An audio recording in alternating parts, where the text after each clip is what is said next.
நேட்னியாகு Israel prime minister அவர் இப்போ என்ன சொல்றாரு, ஏங்க எனக்கு ஈரான் மேலே இவ்வளோ நம்பிக்கை கிடையாதுங்க.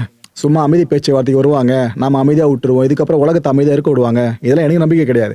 ஆனால் தலைவர் ட்ரம்ப் அதிகமாக நம்பிக்கிட்டு இருக்காரு. ட்ரம்ப் அவர்கள் பார்த்தீங்கன்னா இந்த ஈரான் கூட அக்ரிமெண்ட்டை மட்டும் நம்ம போட்டு முடிச்சிட்டோம் அப்படின்னா இந்த வார் கோல்ஸை அடைஞ்சிட முடியும் அப்படின்னு அவர் நினைக்கிறாரு. இட் மீன்ஸ் என்ன, இந்த என்ரிச் பண்ண மாட்டோம் யுரேனியத்தை அப்படின்ற ஒரு மேட்டர் அவங்க ஒத்துக்கிறதா இருக்கட்டும், பேலிஸ்டிக் மிசைல்ஸ் இனிமேல் நாங்கள் லிமிட் பண்ணிடுறோம் அப்படின்ற விஷயத்தை ஒத்துக்கிறதா இருக்கட்டும், இன்னும் நிறைய விஷயங்கள் இதெல்லாம் அவங்க செஞ்சிருவாங்கன்னு ட்ரம்ப் நம்புறாரு. ஆனால் எனக்கு நம்பிக்கை கிடையாது. நான் திரும்பவும் சொல்கிறேன், ஈரானியும் லெபனானையும் சும்மா விட மாட்டோம். ஈரானை ஃபுல்லாக அடிச்சு காலி பண்ணுற வேலையை நாங்கள் திரும்ப செய்வோம், நாங்களும் அமெரிக்காவும் சேர்ந்து. இன்னொரு பக்கம் லெபனானை நாங்களே கதையை முடிச்சிருவோம். லெபனான அந்த நாட்டோட கதையை இல்லை, அங்கே இருக்க ஹெஸ்புல்லா அமைப்பினோட கதையை நாங்கள் முடிச்சிருவோம். இந்த 2 விஷயம் தொடர்ந்து பண்ண போகிறோம்னு இவர் சொல்லியிருக்காரு.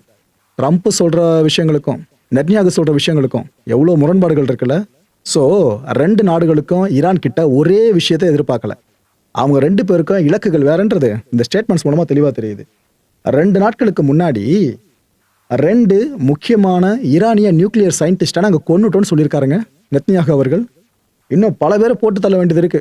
ஏன்னா ஈரானில் இருக்க அந்த நியூக்ளியர் ஃபெசிலிட்டி சார்ந்த ஒரு பயம் நம்மளுக்கு கிரியேட் ஆகிறதுக்கு காரணம் யாரு? அங்கே இருக்க அந்த அறிவில் சிறந்த மூளைகள் தான், அந்த நியூக்ளியர் சயின்டிஸ்ட் தான். இவங்களை கொண்டது நம்மளுக்கு புதுசு இல்லை, அமெரிக்காவும் புதுசு இல்லை, எங்களுக்கும் புதுசு இல்லை. அவங்கள 2 பேரை தான் இப்போ 2 நாள் முன்னாடி தூக்கிட்டோம். இதுக்கப்புறம் நாங்கள் தூக்க வேண்டியது நிறைய இருக்கு. அந்த டார்கெட்ஸ்லாம் அடிச்சு முடிச்சே தீர்வோன்னு கங்கணம் கட்டி பேசியிருக்காப்ல. இந்த வைட்டல் இன்ட்ரெஸ்ட் இருக்குல்ல, இந்த கான்ஃபிளிக்டை பொறுத்த வரைக்கும் இதுதான். ஈரான் கிட்ட நியூக்ளியர் வெப்பன் போயிடவே கூடாது. அந்த வைட்டல் இன்ட்ரெஸ்ட்டை நோக்கி தான் நாங்கள் போயிட்டு இருக்கோம். அப்பதான் நம்ம நாட்டை சேஃப்கார்டு பண்ண முடியும், உலகத்தை சேஃப்கார்டு பண்ண முடியும்னு அவர் இங்கே பேசியிருக்காரு. இவர் இவ்வளோ தூரம் வீராவசமாக பேசியிருக்காருல.